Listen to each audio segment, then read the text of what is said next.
Thank you guys so much for coming out for the In Residence 18th edition walkthrough. So this walkthrough will go over the past 2024-2025 cohort and all of their work.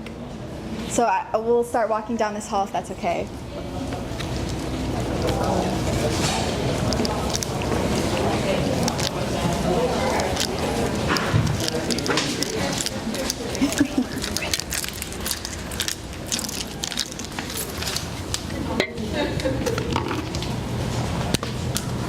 So we're going to start talking about Paretta's work. So Paretta's a Houston-based artist. Specifically, she comes from Freedmanstown, which is in the 4th Ward in Houston.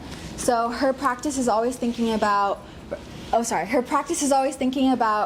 reclamation and also gentrification and bringing awareness to that. So in her studio, in her practice, she had her walls lined up with protest posters to bring awareness and kind of like bridge that conversation of what's happening in Freedmanstown. So this church that we're seeing right here is the St. James Church. It's still up and running and operating at very amazing capacity in Freedmanstown. So back in the 19th century when they first started, they focused on the community and always like providing for the community with like programs and also like accessibility and like making sure that the community is taken care of, and they're still doing that today. So that's amazing, and I'm glad that Paretta's like bringing awareness to all of the amazing things that Freedmantown has. Over here, she also started this new piece. So when she went to go see the Sonia Clark exhibit that we have up right now, it kind of reminded her of her origin story starting as a braider. So Sonia Clark said that hair is the first fiber. So that kind of brought Paretta back to when she started as a braider, and she specifically references the African American term of kitchen stitching. So it's thinking about the kitchen space and like more like home spaces that are made for specific like hair doing and hairstyling. And with all of this work, she's also thinking about African American culture and supporting the beauty that also takes place with that, thinking about beads. And also with this work, she's explained that it freed her as an artist, like art and the expression of art freed her. So that's why she's also referencing freed with this beautiful beading over here.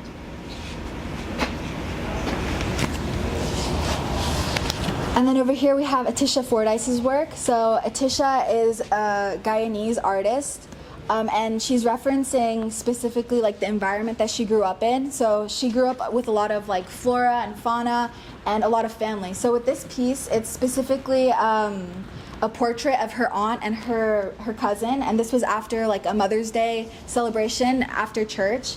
So with this, she's also thinking about like textile and paint and kind of like exploring the material with like the translucency where you can see the fiber and the natural fabric, and then also the paint on top of it. And then over here we have Benga Komalafe's work. So Benga's thinking about they're Nigerian and they're thinking about like Yoruba culture, and specifically like the looted objects. So this is thinking about also like ase, which is a Yoruba term, which is like talking about like spiritualism, also like empowerment and embodiment, and like spiritual. I already said spiritualism. Sorry. And they're doing this in a sense that meshes the traditional pre-colonial styles with the contemporary style. So over here you can see like they have like piercings that are incorporated throughout it, and also Benga's intentionally using repurposed materials. They source a lot of their work and a lot of their jean fibers from thrift stores, so it's always thinking about their practice in a sustainable way. And over here behind us, these two works are of Macon Reed. So Macon is always playing with playful ways to invite and entice the public to like look at their work, and they always play with scale and scope. So I'm gonna turn it over to Macon. Hi. Oh, I got. Okay, perfect. I got this one. This will work, right? Yes, okay, yes. Great. Hi, everyone. Thank you, Zaynab, and for all of you for being here and coming today. So I'm going to talk about just these two pieces briefly, and I'll start with this one because the title is My First Existential Crisis, and it's kind of joking, but also nodding to the fact that when I was maybe 4 years old, the first time I got officially labeled as the sensitive kid at school was after we watched The Neverending Story, which came out in 1984. So some people will go, oh my gosh, and know this, and other people will be like, what? I don't know what you're talking about.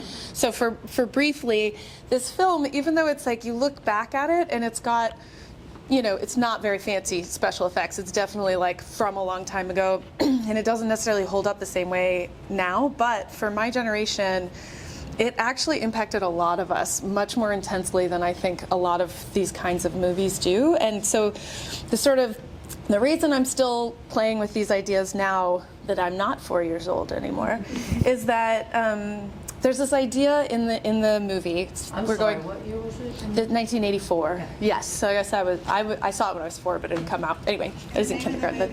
The Neverending Story. I'm so sorry. That's what it says. I should have said that. So basically, I'm going to nerd out for just a moment about that movie. Be warned. So basically, there's this realm in the movie called Fantasia, which is where every story that humans have ever imagined, every character from across all cultures, they all live in this one place called Fantasia. And it's slowly being eaten away and disappearing, right? Because there's this force, I know we're being nerdy here, called the Nothing that is slowly eating it up, right? And as a kid, that terrified me, right? And when you go back and you, as an adult, I watched the movie, there's this moment where there's this wolf character that's working for the Nothing, and it basically is asked, why are you doing this? And it says, because people without hopes and dreams are easier to control, and whoever controls people has all the power. And I was like, oh, it gives me goosebumps now. It's like as a kid. So on the days when I'm going, why am I making art, which is honestly a lot of days, I think about, because the world, there's a lot going on in it, right?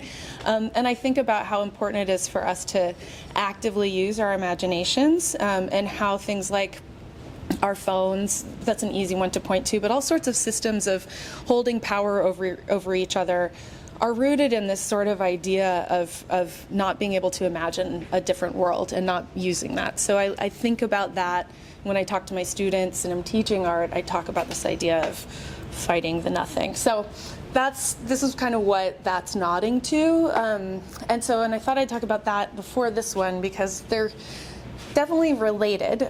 So most people will probably get this one kind of quickly, the idea of the carrot on the stick that they've used for animals to kind of keep them going, but it's also used as an analogy or metaphor. I get those words confused, but for our experience as workers in the world. And so I was just thinking a lot about how busyness is kind of the nothing of today, right? Many of us are so busy, hustling all the time, especially everybody. And so we're going and going, and if we actually stop to think about what it is that we're going towards in this moment, it's this carrot. It's like, do we even want that carrot? You know, we're so busy hustling for it. And so the question is just if we were to take away this busyness and be able to really actively imagine a world that we want to live in, there'd probably be something besides a carrot on the end of the stick. I mean, there wouldn't be a stick. The whole thing would be different. But so I was really feeling that in that moment. So yeah, that's kind of what these two are about. And they're a little bit unique for my practice because usually I don't sort of make these sort of individual discrete objects. Mostly I work in large-scale installations that'll have a bunch of different components inside of them, and then there's usually a sort of community event or question within them. So these are a little different. And I think that's probably enough, right? Is that good? Yeah, that's perfect. Okay, great. Before we turn it over to the next piece of art, does anyone have any questions for Macon's practice, anything like that? Well, this has got several mediums, so it's wood, or ceramic, acrylic, or what would you consider, as a maker, Yeah. you consider yourself? It's a great question. I don't think I know a specific thing. I work across a lot of different things, and I think part of it, I didn't know I had ADHD until I was 38, and it was like, oh, everything makes sense now. But I need to be doing new things all the time to stay engaged, but I like them to all speak to each other. So this is ceramic, and it's the first time I've gone back to ceramic in 20 years recently, after working in paper fiber clay for a long time. So it's been really fun. So this is all ceramic except for this cord, and then instead of using underglazes, because I've learned that most of these colors you just can't make in ceramic. ceramics because they will cook off in the heat. So I paint it with acrylic gouache, and that gives it this sort of like velvety color. And then this one is actually made out of cardboard as an armature with paper fiber clay over top of it, which has a little bit of plaster in it. And then I put a skim coat of joint compound over that and sand it all down and seal it and paint it. So I started working this way in part because I could use a lot more recyclable and biodegradable materials in what I was doing, and also because I didn't have a lot of money, like getting access to a kiln and these things sometimes can be challenging. So this was a way I've been working for a long time. But I feel like once you put the gouache on them, you can't actually really tell. It's a mystery. So I'll make you feel better. I have an ADHD book. Yay! Because everybody has a little bit of ADHD. Oh yeah, yeah, Everybody does. totally, yeah. It's just a question of how much it impacts your life. And I'd say most of my favorite people and artists are somewhere on that spectrum because they're so creative. our brains don't go in a line, for better or worse. Yeah. Any other questions? Okay. Thanks, guys. Good job, Zaynab. Oh wait, I don't. Who's going next? Artist. Okay, the next person will be Jamie in a little bit. So over here we have Adam's work. So Adam is working specifically with rhytons. Sorry. So rhytons are these very old ceremonial vessels that were used specifically for drinking after an important ceremony, of course, or for an important ceremony. So he recontextualizes them within this like modern contemporary field, thinking about morning time and like cereals as a ritual. So over here we have Captain Crunch, Toucan Sam, and Tony the Tiger.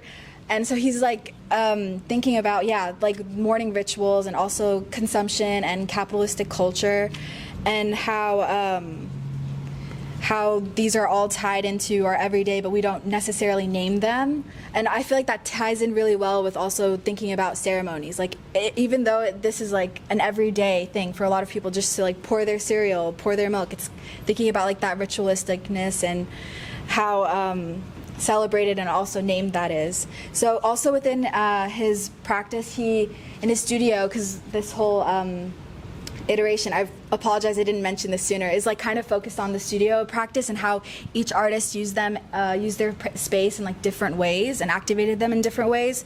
So Adam over here was specifically focusing on preserving craft knowledge and like educating the public. So over here you can see he has this video where he shows you almost start to finish, especially in the studio. He had so many different like pieces that he's made, so you can see how each piece starts from a single sheet of metal. So for this one it's copper, and then he like builds it out. So he's using this this practice called raising and then chase and reprise. So it's a very old way of doing things, and he's like preserving that and bringing that up and educating the public about it. But so I'll move on to Stephanie's work, and then we'll go over Jamie's work.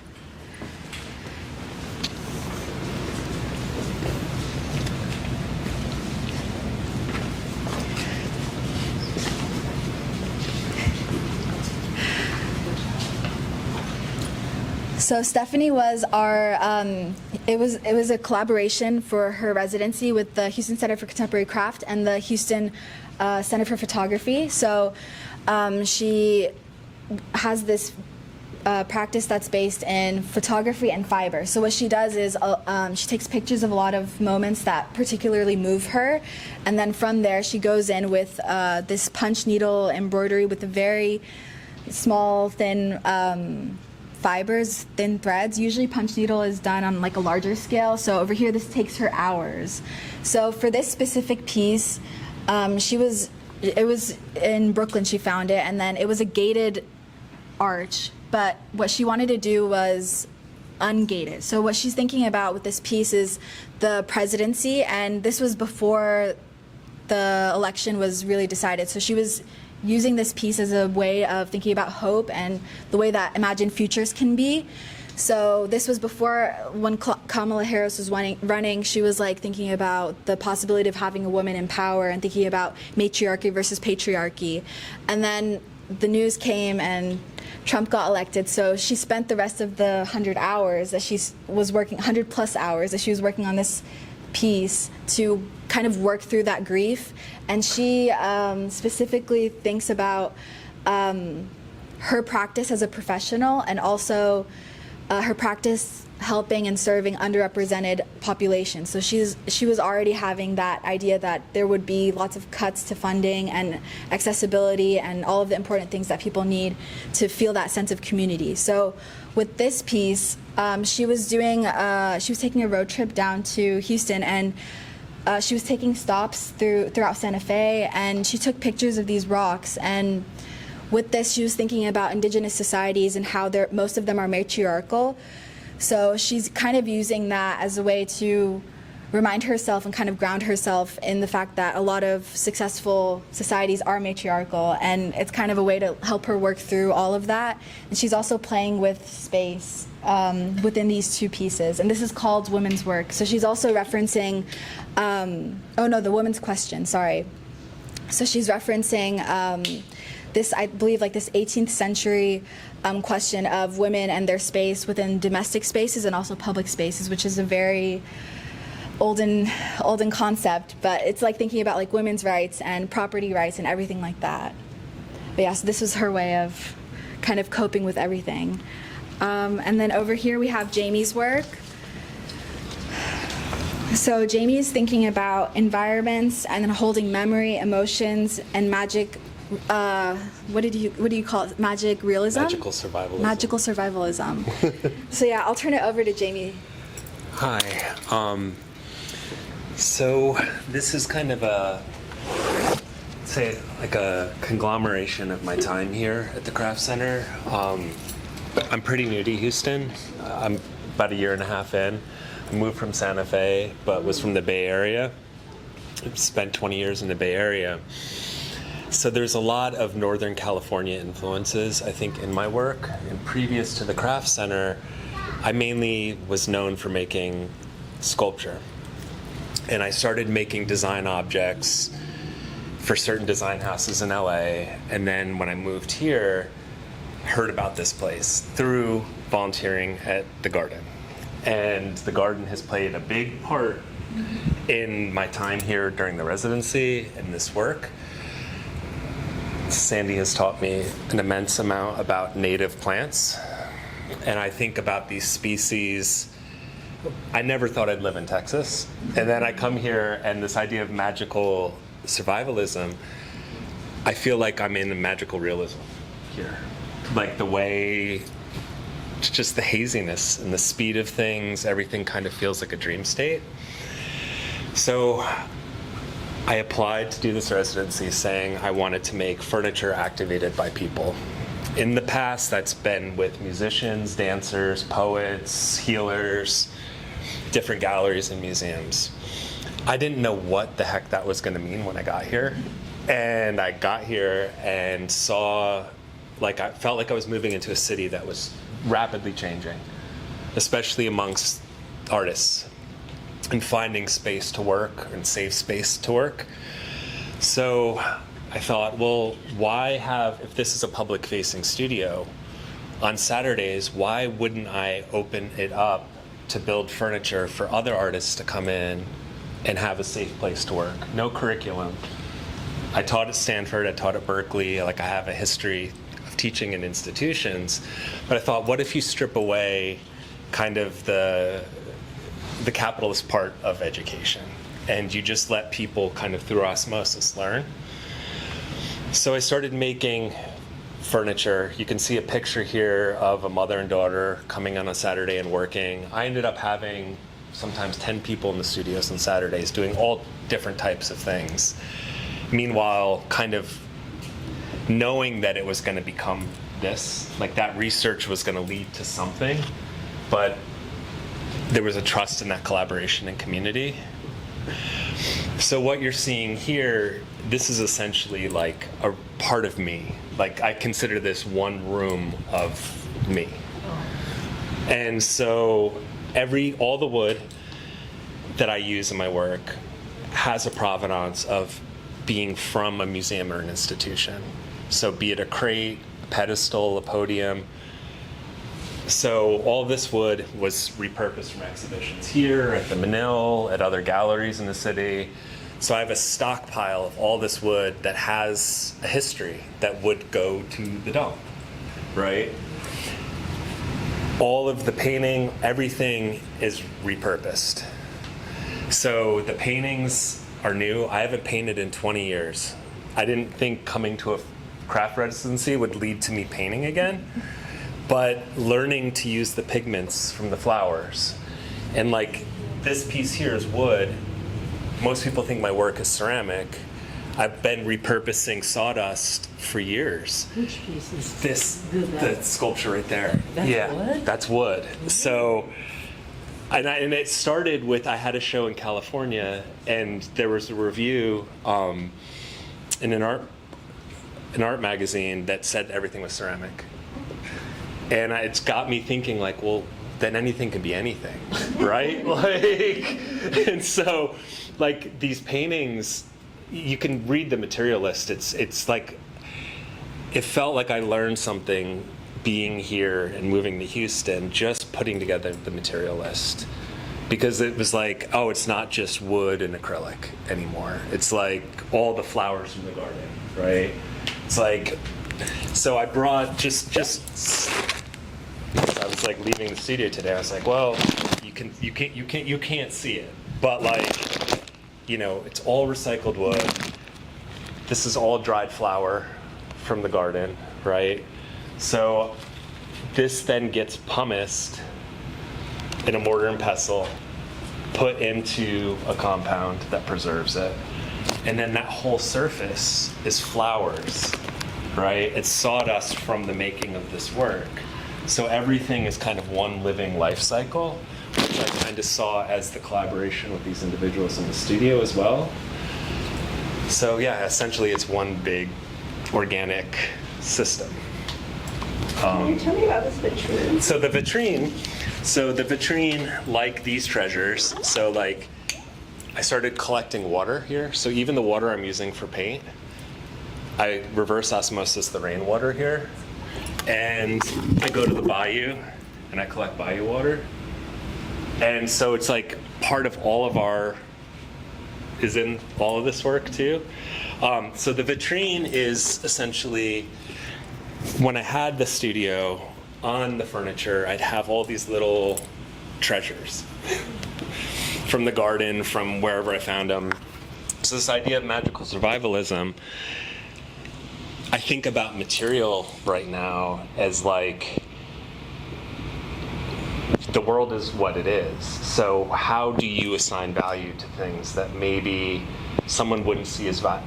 You know, they could just be washed off into the bayou, but there's some magical significance to that thing, right? Like Richard Tuttle, I feel like is all about that. A lot of Japanese artists that are inspirational, Latin American artists, like it's not like the goal is to make a bronze sculpture. So this is a selection of things from my time here. So I consider this a studio poem. This is the beginning of these studio poems that I'm gonna make, where, you know, there's a painting, piece of dried butterfly vine, a piece of the crepe myrtle that all the natural wood is. So Hurricane Beryl knocked down a crepe myrtle tree in the garden. And so I have a bunch of that I'm working with. So here's a little bit of one with a BB shell I found. And I just love thinking about like an oyster almost. Or like potential shell from the garden. This is a mold of clay that a child was working with in the studio that me and my partner Reed then put our hands in and made a casting of our hands. There's a pomegranate. So like I feel like each thing kind of is its own little part of a constellation. So when you look at the work, people have always been like, well, is it abstract? Is it this? Is it that? My eyesight, I have no peripheral vision, so I was in a car accident, have a brain injury. This is how I actually see.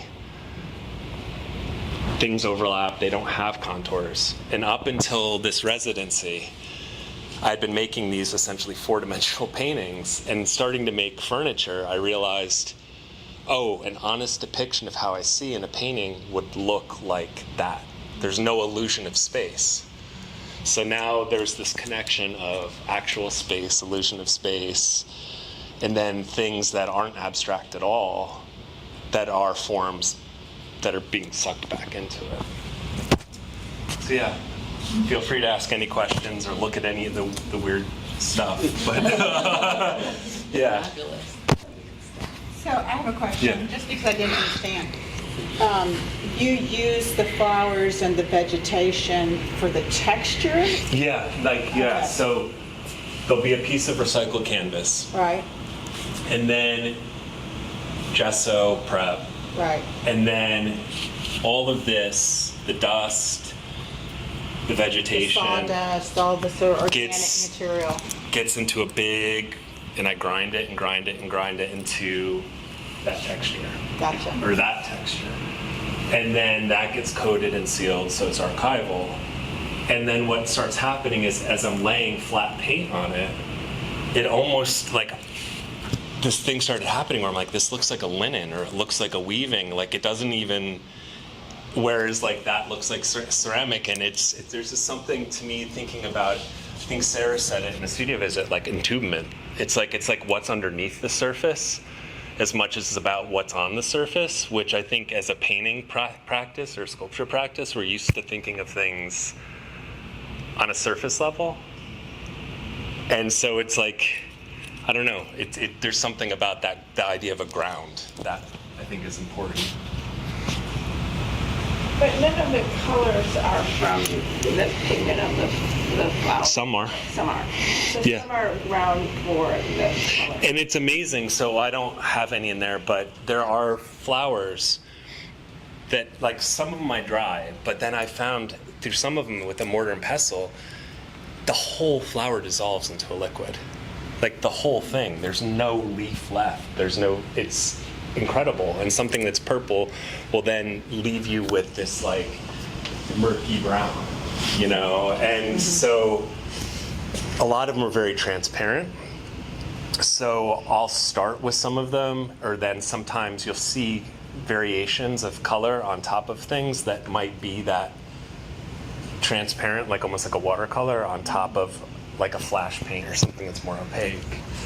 And then I'm using also, when we had all that crazy pollen, which I collected all that pollen and made all these vats of yellow pigment that I then put in spray bottles. So like the titaniums get pollen in them. So it's all in Does there. it affect the pigmentation? Oh, yes, yes. So the round little yellow dot there, the sun, Mm-hmm. it looks like it's more intense than the other yellows. And, you know, I would imagine that looks like Houston pollen to me. Yes, no, it's true. And I think it all started through research with a body of work I was doing in Santa Fe when I was living there, where my father's ashes were put in this waterfall, and I went and collected water from that waterfall routinely and from Lake Abiquiu by Ghost Ranch. And I started mixing pigment into that and seeing that it changed the pigmentation color of the acrylic paint. And I thought, this is interesting, right? Because like right now, the whole centering of the practice is on provenance, right? Like in this time, what do we have access to as a micro community? Because we could go and get a canvas from Blick or from Art Supply, or get bronze from Russia or plywood from Home Depot.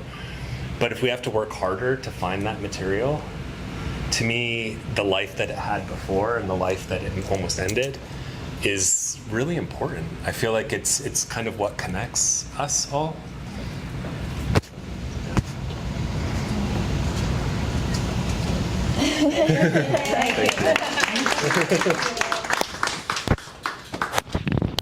Thank you so much, Jamie. Of course. So we're gonna move over to Gabo's piece over here.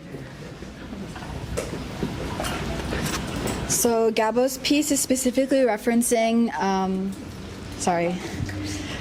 Gabo's piece is specifically referencing this Chupacaro artifact that has been looted and is currently at the Louvre.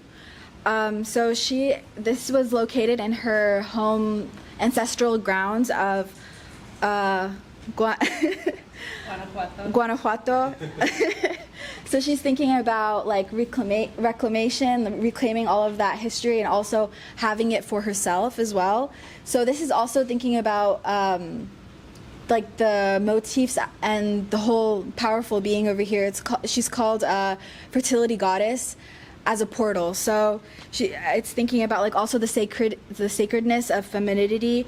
And within Gabo's pieces and Gabo's practice, it's always thinking about rituals. Her practice is essentially a very ritualistic practice, and she's always incorporating things like flowers, seeds, and herbs into her work. So in this little pot over here, which has a nice cute but angry face, very powerful, it has a lot of important herbs and flowers and seeds that she's planted in there.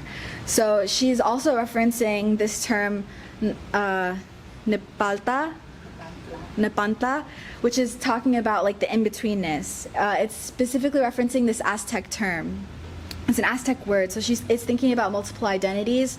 So herself, Gabo Martinez, she's a Mexican-born queer Tejana, and she's always thinking about like the different in-betweenness of like all of these mixed and multiple identities, how you can be one but you can also be another, and it's also like those conflicting values, conflicting traditions. And within her studio practice, she also transformed her studio into a space that's very welcoming, especially during Dia de los Muertos. So for that special Day of the Dead, she had this beautiful ofrenda where she had marigolds where people could take the flowers with them. And then also we were doing, it was during our community day, and people were making little clay animals that she was also helping instruct. So they would leave that also on the ofrenda, thinking about like giving back and also like the ritualistic practice of offering. So it was very beautiful. Yeah, I think, sorry, did you have a question? Oh. And then over here, I'm gonna move over to Dongyi's piece. So Dongyi has a background in fashion, design, and engineering, as well as jewelry design. So over here, she's playing with scale and scope. She's working especially with wearable art, wearable design, and it's always based in like personal reflections and moments that were very meditative for her as well. Would you mind taking it over, Dongyi? Sure. Hi, everyone. Thanks for coming today. So I have like 2 necklaces piece. I'm going to quickly talk about them today. And first one's here, and the other one we need to go by the corner. So this one is called No Longer Human 6. So before I talk to this piece, I want to quickly talk about my creation process. Usually when I have an idea, I would inspire by writing form. So those writing form could be my diary, could be the poem I wrote, or it could be a literature works written by someone else. So it's the same thing to this piece as well. So the original inspiration for this No Longer Human 6, the necklace, was inspired by a Japanese novel. It's called No Longer Human. And I don't like this translation name because it's lost a lot of meaning behind it. I also saw some people translate the name as disqualify as human beings. So from that title, you probably can feel like this novel is really talk about like a sad story. So it feels like this story is about like talking about a young man's whole life from his early childhood to his late 20s.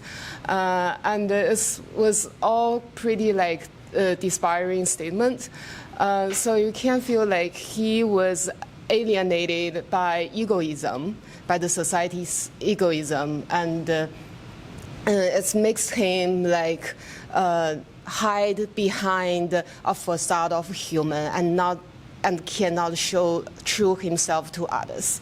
But when I read the whole book and I find the last chapter of the book, there was a landlord talking about this young man, but the landlord said, well, he was a great boy, a good boy, he was an angel. So that sentence makes me feel so moved. Like when I look about this book, I found like underneath all his sad statements, he actually has a wise and a pure soul behind all this sad statement. So then I was trying to picture this feeling to a jewelry piece. So it's very like abstract feeling, and I was thinking about like how I transform this image to a real piece. So then I started to picture his fresh and the white saw as a fresh salmon strip. So you probably can see here, it's underneath all this like fabric piece. There was a salmon strip made by layers of the paper. So I was picture like his fresh saw is like abandoned at a corner, and no one trying to pay attention to him. So next step, I was trying to picture this salmon strip was abandoned at some like imagery scene. So there was like 3 scenes I was imaged. So the first one was this beach area, and also like the brooch I'm wearing today. This is like a street view with trashes. So you also see this is the salmon strip laying here. So like I choose these 2 things because lots of people usually like walking around this area, but no one trying to stop to really look around. So for this piece, it's the same thing. Like you can see, I use the air dry clay to mimic the texture of the beach, and I spread the real sand on the top. So it's like feels like a beach area, and for those ribbon, they are fabric ribbons that connect all the beaches together. They represent the rocks. And it's very interesting, like I use the hard material for the sand but the soft material for the rocks. And also it's worth to mention about the tag here. So for this tag, it has an image attached to it. Also for this whole collection, I all have some like images attached to my jewelry pieces. So for this image, it shows the perspective from the salmon strip. So you can see this image is upside down. So that's give you an idea like when the salmon strip laying on the beach, and they can see so the view from the salmon strip is upside down. So that was the concept behind this piece. I guess that's all I want to talk about. And also for the metal, because I have metal background, for the air dry clay, it has like a copper sheet attached on the back to connect all the things together. So that's for it's really like a wide image behind it. And if you guys can move with me to this corner, I have another wearable piece here.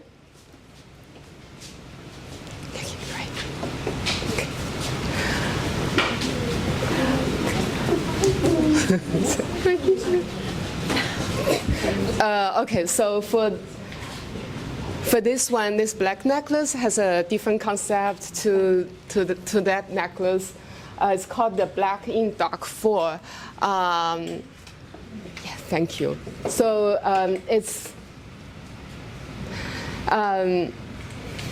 so for this piece, it was inspired by a traveling experience. Me and my friend, we went to Marfa, Texas. So that was probably my first experience. Like went to that far away from here, because away from the city area. So when the sun goes down, we find there was like all the landscape was covered in dark, and I feel that was pretty impressive, especially like when we lived in the city for a really long time, and we feel like we have a long distance from the nature environment. But when everything goes turn into dark, and I feel like the relationship, human and the nature environment, get really close to each other, and even the boundary between us get really like blurry. Also, this when I started this serious work, I wrote a poem, and I have that in my CD if you want to read it. So for this piece, is one of the newest pieces in this collection. It's use lots of the garment making skills in there. So I want to talk about this shape. So for this shape, that was inspired by 2 things. The first is the trails, like cross trails, but also is inspired by the shapes of the legs, like people's legs. So it's also inspired by idea like the relationship between human and nature. They are really close to each other, and the boundary, we should not like think about the boundary. They should have no boundary between us. Also, I have collected like many different kinds of the black materials. The reason was like when I saw the landscape in dark, I can realize the darkness. They are slightly different. Like if the sky is a little bit bright because of the stars and the moon, and the mountains usually darker, and the roads is a little slightly lighter than the mountains. So they're different black colors, but has a deep, like variety of the shades. So also for the inner shape of these pieces, they're inspired by the muscle shape. So here is like the front of the legs. So all the fabric pieces, they're inspired by the muscle on the front. If you flip this over, you also can see the muscle from the back side. And for all the ribbons sewed on the surface that represent the grasses in dark, you also can find interesting things like Legos, binders on that piece. Those alternative materials represent the abandoned buildings or trashes like left by human activities. And this shining stuff I will talk about at the last. Those represent the car lights breaking through the dark. So when I make this piece, I was thinking about like if human activities should be considered as part of the nature or should not be part of nature. If we break it, or if our activities could be considered as part of nature. So that idea inspired these movable parts. So now we can see here is like with the human activities, with the colors in there. But this is magnets on the back. So after we move it, so that's the nature, like their original look without our activities. Yeah, so, yeah. Oh, okay. So I guess this is what I want to talk about. Do you have any questions? So, yeah. Thank you.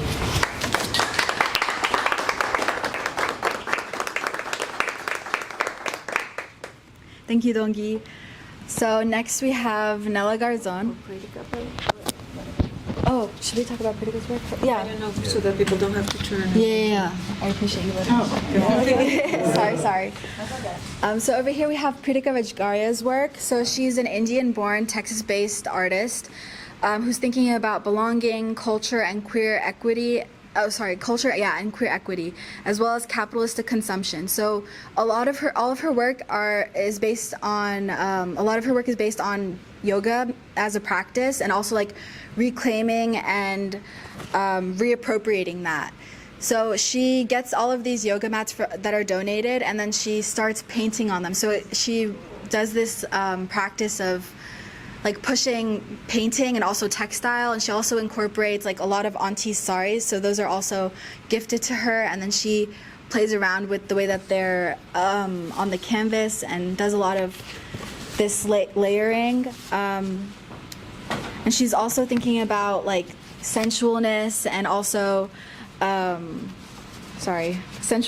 like celebrating queer identity and queer belonging. So I'm going to quickly pass it over also to Nela. So Nela Garzón is also based in Houston. She focuses and does a lot of research on traditional crafts from all over the world. And she's thinking about specifically colonialism, racism, and social injustice, and it's always based in research. Okay, hi everyone. This tapestry is part of a series that I created a while ago that's called Runners. So I wanted to talk using fiber art about the connectedness, because all of my work it's inspired by the importance of cultural diversity from around the world.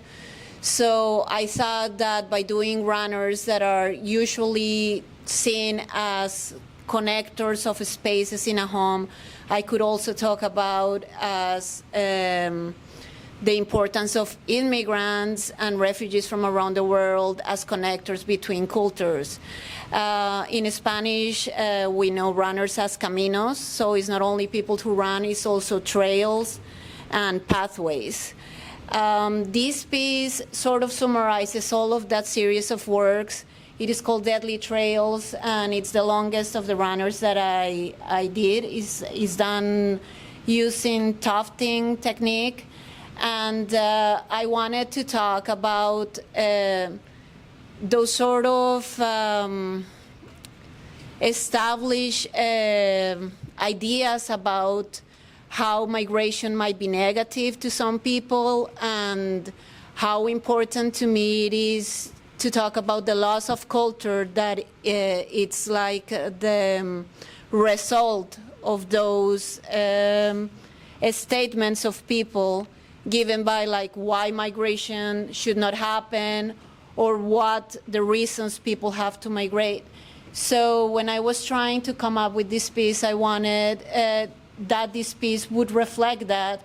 So when I was attempting to come up with the idea of how to represent all of these people from different backgrounds and cultures that have to migrate and go to these different trails, how to represent the loss of culture was through using like a depiction of a culture that has disappeared already. And I thought of the Chancay culture. When I traveled to Peru, I found these beautiful funerary dolls that are called Chancay dolls, and are dolls that were found in funerary sites by the Chancay culture that was overtaken first by the Chimu culture, then by the Incas, and it eventually disappeared forever. And then throughout time, indigenous people from Peru decided to use funerary fabrics, textiles that were found in funerary sites from the Chancay people, and recreate those figures that were done by the Chancay culture. So these dolls are no longer done by them, they are represented by new people that want to recreate them. So this is a Chancay doll, like a modern one done by a Chancay person. When I was trying to mimic the representation of the Chancay dolls, I had seen them by myself when I traveled to Peru and through researching the internet, and I had no idea how to make the eyes. And then I had a surprise that my husband found this doll in eBay and left it on my studio, so that's how it ended up. I put it in the shadow box, and the fabric is almost framed because it's an antique fabric that it's like, I don't know, centuries old. But that's how you see all of these migrants from all over the world that I try to represent it. It means that they died on the trails. That's what I want to say with that. The deadly trails carry not only human deaths, but also the disappearance of full cultures, full communities, and that's what this is about. I don't know. It's moving to me. Yeah. But I don't know if you have any questions about it. Yes. How did this work lead into the work you're doing now about medicinal plants? Well, after doing the runner series, that it was part of a bigger project that I titled Not One of Us, that it's about colonialism and different colonial practices, that is not only about a big, powerful culture overtaking another one, it's also about academic colonial practices, like day-to-day colonial practices, or ethnocentrism in general, that it's like someone overtaking or using their power of knowledge to say what is the ultimate truth of something, right? So this led me to start to research about ancestral medicine and colonial practices around ancestral medicine. And with time, I started to try to envision plants as representations of full communities, and how negative connotations of a plant can stigmatize a full community and also a full country. I'm from Colombia, and we all Colombians carry the stigma of cocaine, which has no relation with the coca plant. Coca plant is a sacred plant for indigenous people from the Andes, and just because of traffic of narcotics, then the coca plant is stigmatized as equaling cocaine, which is not. So all of the work I'm making is about those negative connotations that plants can carry, and personifications of plants represent those people that carry that stigma. This is that. Does anyone have any other questions for Nela? Thank you guys so much. Thank you. I also want to thank all of the residents and all of them for their time today and sharing these beautiful works, and all of the time and research and all of the time that goes through it. I really appreciate all of you guys. Thank you guys for coming today.